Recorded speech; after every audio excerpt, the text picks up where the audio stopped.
Bienvenidos los de internet y hermanos que están aquí en la iglesia.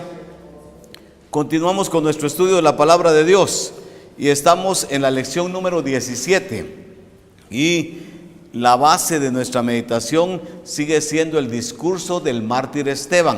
Estamos en Hechos 7 del 18 al 36. A ver qué continúa diciendo Esteban con relación a la historia de Israel. Dice 7:18: hasta que se levantó en Egipto otro rey que no conocía a José. Miren, hermanos, todo cambia. José fue el segundo del mundo, después se murió José y se murió el faraón, y ahora le cambiaron las circunstancias para los judíos. Este rey, usando de astucia con nuestro pueblo, maltrató a nuestros padres a fin de que expusiesen a la muerte a sus niños para que no se propagasen. En aquel mismo tiempo nació Moisés y fue agradable a Dios y fue criado 3 meses en casa de su padre, pero siendo expuesto a la muerte, la hija de Faraón le recogió y le crió como a hijo suyo. Y fue enseñado Moisés, vayan oyendo ese versículo que es impresionante, en toda la sabiduría de los egipcios, y era poderoso en palabra y obras. Cuando hubo cumplido la edad de 40 años, le vino al corazón el visitar a sus hermanos, los hijos de Israel, y al ver a uno que era maltratado, lo defendió, e hiriendo al egipcio vengó al oprimido. Pero él pensaba que sus hermanos comprendían que Dios les daría libertad por mano suya, es mano de Moisés, mas ellos no lo habían entendido así. Y al día siguiente se presentó a uno de ellos que reñían y los ponía en paz, diciendo: varones hermanos sois, ¿por qué os maltratáis el uno al otro? Entonces el que maltrataba a su prójimo le rechazó, diciendo: ¿quién te ha puesto por gobernante y juez sobre nosotros? ¿Quieres tú matarme como también como mataste ayer al egipcio? Al oír esta palabra, Moisés huyó y vivió como extranjero en tierra de Madián, donde engendró 2 hijos. Pasados 40 años, un ángel se le apareció en el desierto del monte Sinaí, en la llama de fuego de una zarza. Entonces Moisés, mirando, se maravilló de la visión, y acercándose para observar, vino a él la voz del Señor. Vamos a dejar hasta ahí y después vamos a continuar leyendo. Vamos a ver ahora el proceso para servir a Dios. Quiero que recuerden, sigue Esteban contando la historia de Israel. Si usted quiere saber la historia de Israel así sintetizada, sin leer todo Éxodo, lea el capítulo 7 de Hechos, ahí está. Pero quiero que hoy se fijen en esto, porque hoy vamos a estudiar, creo, más, aunque estamos viendo la historia, la narración, la defensa de Esteban, hoy vamos a enfocar a Moisés con 3 etapas en su vida. Moisés tiene 3 etapas bien marcadas, y miren, no es coincidencia, 3 etapas de 40 años. De 1 a 40 años, capacitación. Estuvo en la corte de Faraón y se volvió un tipazo, un hombre docto en todo, en toda la ciencia, un hombre con autoridad. Los otros 40 años de humillación. Mató a un egipcio y tuvo que salir huyendo y se fue a meter al desierto, y en el desierto se puso a cuidar cabras, después de ser el importante. Y a los 80 años, cuando ya era un viejo que ya él pensaba que ya no servía para nada, Dios le dijo: ¿qué pasó? Vas a servirme. ¿Ahora para qué? Vas a servirme. Y de los 80 a los 120 llevó al pueblo de Israel a la puerta de la entrada de Canaán. 40 años capacitación, 40 años humillación, tuvo que humillarse, y 40 años de servicio al Señor. Ahí lo vamos a leer. Y entonces, ojalá que usted no pase todo. Yo siento, nosotros deberíamos de pasar todo el tiempo capacitándonos, hermanos, oyendo palabra con mucho cuidado, qué es lo que escuchan, estudiando la palabra, preguntando cuando no entendemos. Segundo, que no nos humille el Señor. que no tenga que leñasearnos, humillémonos delante del Señor, vivamos rectamente. Y 3, a servirle, tenemos que servirle. Entremos entonces el proceso para servir al Señor. Este es el tema que hoy tenemos. Dios tiene su tiempo siempre para todas las cosas y para darnos respuesta. Escriba respuesta en su espacio en blanco. Y para darnos respuesta a nuestras peticiones y necesidades. Hermano, qué fácil es predicárselo, fíjese, pero qué difícil es entenderlo, que en el tiempo de Dios es cuando vienen las bendiciones, en el tiempo de Dios es cuando vienen las respuestas, no viene antes, no viene después. El Señor no se tardó, el Señor sabe el momento y sabe qué respuesta dar. A mí me cuesta, yo quisiera ya, hoy tiene que responder el Señor. Si no responde hoy, se tardó, porque soy un desesperado que no he aprendido a esperar el tiempo del Señor. Él ha tenido que enseñarme mucho con esto. También tiene su tiempo para confirmar el ministerio a sus siervos. A mi esposa no le gusta que yo diga que el Señor me llamó, me tenía que haber llamado más temprano para el pastorado. A mí me llamó hace 30 años al pastorado. Y me dice mi esposa, ¿estabas joven? ¿Estabas re bien? Sí, pero ya tenía mujer e hijos. Pero estaba re bien, ese era tu tiempo. Vamos a discutir con mi esposa, ella dice que sí, yo digo que no. Pero pregúntenle a Dios, y Dios no me llamó un año antes ni un año después. Él sabía cuándo me iba a llamar. Y ese fue su tiempo. Y yo digo que el tiempo de Dios es perfecto. Así es que seguro que es perfecto el tiempo de Dios. Muy bien, como estamos todavía principiando, aquí hay lección número 17, se la comparten los hermanos. ¿Sí está? Sí, sí. Bueno.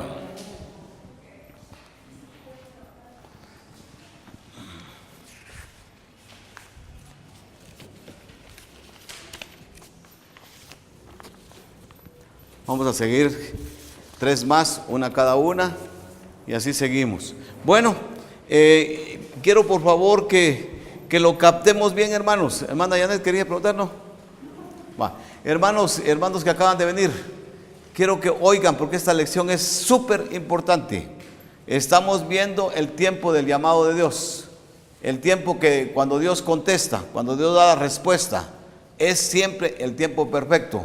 No es el tiempo que usted quiere, no es el tiempo que yo deseo, es el tiempo cuando Dios cree que es lo correcto. Y estaba hablando de que Dios me llamó hace 30 años al pastorado, y yo digo, me debió haber llamado antes. Y mi esposa me dice, no, el tiempo fue correcto. No, me tenía que haber llamado unos 5 años antes. Hubiera fracasado posiblemente. Dios sabe cuál es su tiempo. Entonces, qué lindo pensar que tenemos que aceptar el tiempo de Dios. Dice, también tiene su tiempo para confirmar el ministerio a sus siervos. El pastor de Buscando de Dios sirvió al Señor desde niño, pero su llamamiento pastoral llegó después de formar su hogar y tener sus 2 hijos. ¿Por qué? El Dios sabio conoce y actúa soberanamente. Así que usted no tiene que estar preguntando por qué. Ese es el tiempo de Dios. Esteban sigue con su discurso, recordando la historia del pueblo de Israel, y llegó al momento de narrar el nacimiento de Moisés y el proceso de servicio a Dios en su vida, que duró 120 años. Ya se los comenté inicialmente, los 120 años de Moisés se dividen exactamente en 3 etapas de 40. 1 a 40, capacitación. 40 a 80, humillación. 80 a 120, servicio. No esperemos a que pase tanto tiempo para servirle, ¿verdad? Hermano, hagámoslo de una vez, capacitémonos, sirvamos. Vamos a entrar al punto número 1, las circunstancias, versículos 18 y 19. Hasta que se levantó en Egipto otro rey que no conocía a José. Este rey, usando de astucia con nuestro pueblo, maltrató a nuestros padres, es decir, a los judíos de esa época, a fin de que expusiesen a la muerte a sus hijos, para que no se propagasen. los judíos eran como cuyos, se multiplicaban en montón, ¿verdad? Entonces, ¿qué pasó? Lo que hace el faraón, dice, todo hijo varón que nazca, mátenlo, a las niñas déjenlas vivir. Y ahí nació Moisés en esa etapa. Las circunstancias, inciso A, un enemigo gratuito, versículo 18, el faraón, todas las cosas cambian. Por esa razón es que debemos aprender a depender de Él, del Señor, y no de personas o cosas materiales que hayamos obtenido. Usted está atenido a su buen trabajo que tiene, usted está atenido a su capacidad, a que hoy tiene dinero, que tiene un montón de cosas, mañana se le acaba y estamos perdidos. Hermanos, aprendamos a depender de Dios, el que nos dio las cosas y no de las cosas que tenemos. Y aquí está el cambio. Los judíos estaban prosperando en Egipto, se murió José, se murió el faraón que conocía a José y cambiaron las circunstancias. Aquel pueblo próspero se volvió un pueblo esclavo. 400 años de esclavitud en Egipto. Inciso B, esclavitud y muerte de niños judíos. Versículo 19, ya se dijo. El pueblo de Israel siempre ha tenido este ataque de parte de Satanás. Y es de querer exterminar o acabar con el pueblo escogido en el Antiguo Testamento por Dios. Iba a comentarlo, pero leamos la pregunta y contéstenme ustedes. ¿Qué pasaría si Israel fuera destruido? Solo les voy a comentar las historias. Aquí en Egipto matan a los varones. Todo niño varón que nazca, que se muera, que se muera. Se van a acabar los judíos, porque los judíos son raza pura, ellos no se mezclan con nadie. Y ya no hay varones. Va a llegar a acabarse los judíos. Después Antíoco Epífanes, año 265 a.C., otra persecución a muerte, acabar los judíos. Después, año 70, acabar a los judíos después de Cristo. Después, don Adolfo Hitler, acabando a la raza judía, que era una plaga. ¿Y por qué tanta persecución? Si los judíos se acaban, entonces, ¿qué nos importa? ¿Qué pasaría? Díganme.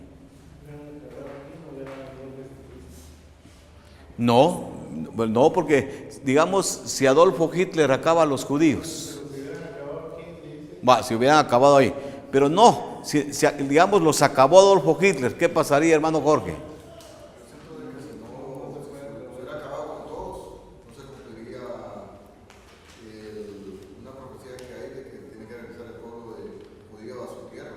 Bueno, esa es una, pero lo más importante, no oyeron el mensaje del domingo. No lo oyeron, ¿verdad? Lástima. ¿Ah? No, pero eso es muy secundario. No está la respuesta correcta. Y Jesús, yo ya soy bendecido si ya tengo a Cristo en mi corazón. Y si acaban con los judíos, que los acaben. Yo ya tengo a Cristo en mi corazón. ¿Cómo? Esa es la palabra.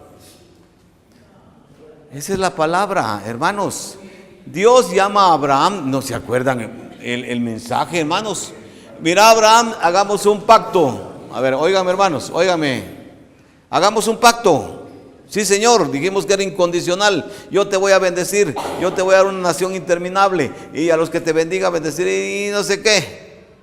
Si se acaba esa nación, se acabó el pacto. Dios no cumplió.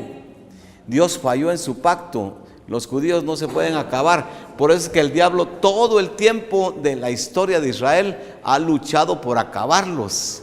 Porque si los acaba, Dios queda mal con sus promesas.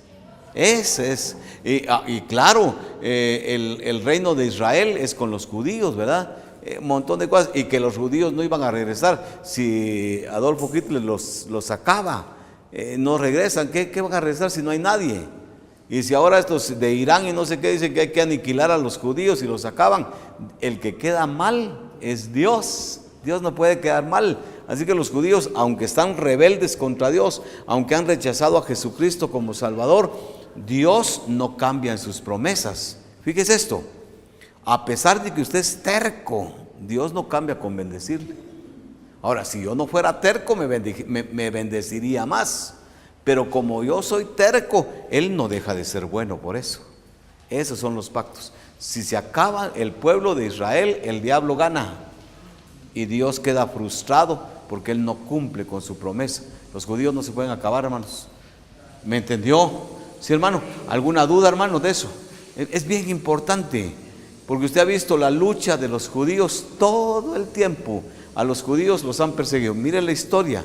Y los judíos han sido un pueblo perseguido y se levantan enemigos gratuitos contra ellos. Bueno, ya tiene usted la respuesta. ¿Qué pasaría si Israel fuera destruido? Dios falla en sus pactos, suponga si quiere. O Dios queda frustrado, no cumple, como quieran ponerlo. Vamos con el punto número 2. Hermano, si tiene dudas, si no entendió algo, interrúmpame, por favor. Porque si no, de lo contrario, nos vamos a quedar aquí. Para terminar este segmento, vamos a dejar aquí el punto número 1. Solo les vuelvo a repetir, la historia de Israel. Miren, le preguntaron, miren, vaya, oigan esto, con esto termino. Ahorita se me olvidaron los nombres, pero un rey de un pueblo ateo le decía no ateo, pero que no era cristiano, le preguntaba a su capellán, al que estaba encargado de la religiosidad, y le dice, mira, él era cristiano, si el Dios que vos decís en el que crees es un Dios maravilloso, resumímelo en una sola palabra. ¿Qué hubiera dicho usted? ¿Qué palabra hubiera usado? Bueno, ¿cómo? Amor. Mi ídolo también es amor. Dios es poderoso. El mío es más que el tuyo. ¿Sabe qué contestó? En una sola palabra le voy a hablar de mi Dios. Israel, le contestó. Israel es el reloj de Dios. Israel es la demostración del poder maravilloso de Dios. Israel, con tanta lucha, con ser tan tercos y tan rebeldes, no los acabó, porque Él tiene que cumplir su pacto. La maravilla del Dios que nosotros tenemos se resume ese fue de Él, pues, Israel, en una sola palabra. Qué fascinante, ¿verdad? Israel, esa es la respuesta de Dios. Así es que, hermano, orad por la paz de Jerusalén. Bueno, terminamos nuestra lección en este momento.